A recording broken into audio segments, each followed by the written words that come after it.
Bonjour à tous. Aujourd'hui, on se penche sur une analyse qui fait beaucoup parler, celle de l'expert militaire, le colonel Douglas MacGregor.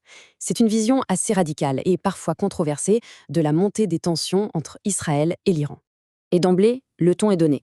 Pour lui, il ne faut pas se leurrer. On ne parle pas d'une petite escarmouche régionale, non, on parle d'une guerre majeure avec des conséquences qui pourraient être, terribles pour le monde entier.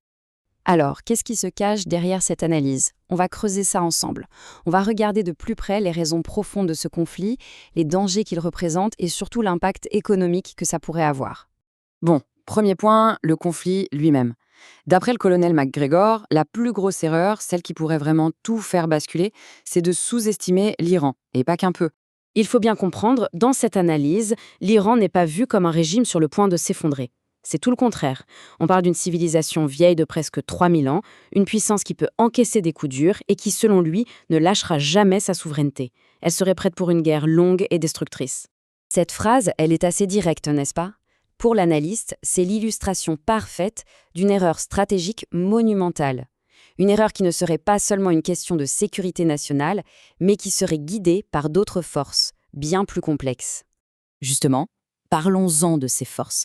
Qu'est-ce qui motive vraiment cette marche vers la guerre? L'analyse de MacGregor se concentre sur deux points essentiels. Le premier moteur, d'après la source, serait financier et politique. L'idée ici, c'est que la politique de l'administration américaine vis-à-vis de l'Iran serait directement liée aux attentes de ses plus gros donateurs. En gros, il y aurait eu une sorte de promesse, celle de régler le problème iranien une bonne fois pour toutes. Et cette idée est renforcée, selon l'analyse, par la présence de conseillers très proches du pouvoir, comme Jared Kushner et Steve Witkoff.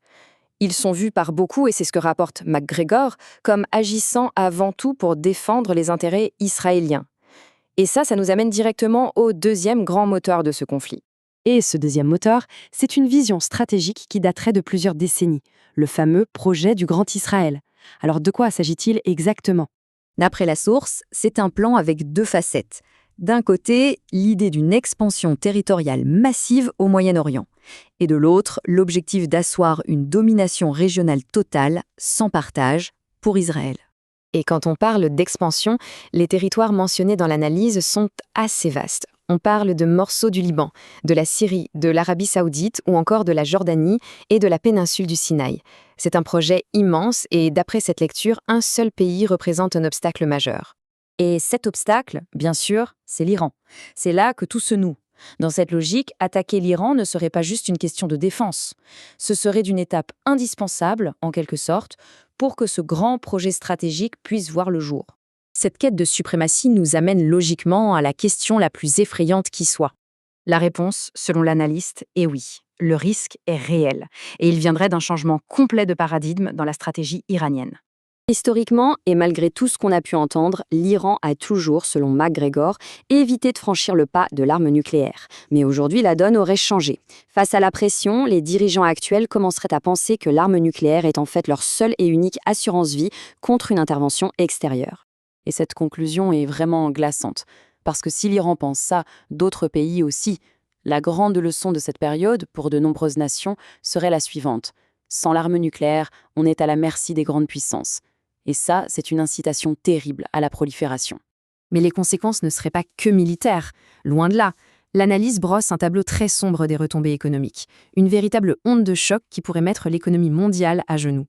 Imaginez le scénario. C'est un véritable effet domino. Étape 1. Les infrastructures pétrolières du Golfe sont détruites. Étape 2. Les grands assureurs, comme la Lloyds, se retirent. Plus d'assurance, plus de transport. Donc, étape 3. Le commerce de pétrole depuis cette région s'arrête. Net.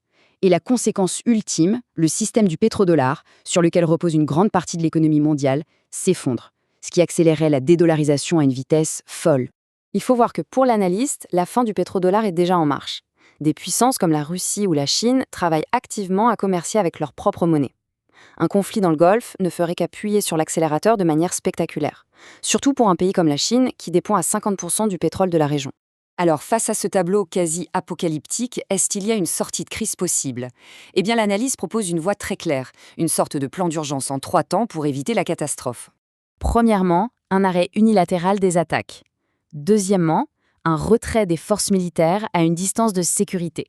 Et troisièmement, et c'est peut-être le plus important, ouvrir un dialogue direct avec l'Iran en respectant leurs conditions. C'est un virage à 180 degrés qui est proposé ici, abandonner la confrontation pour la discussion et faire passer le pragmatisme avant l'image politique.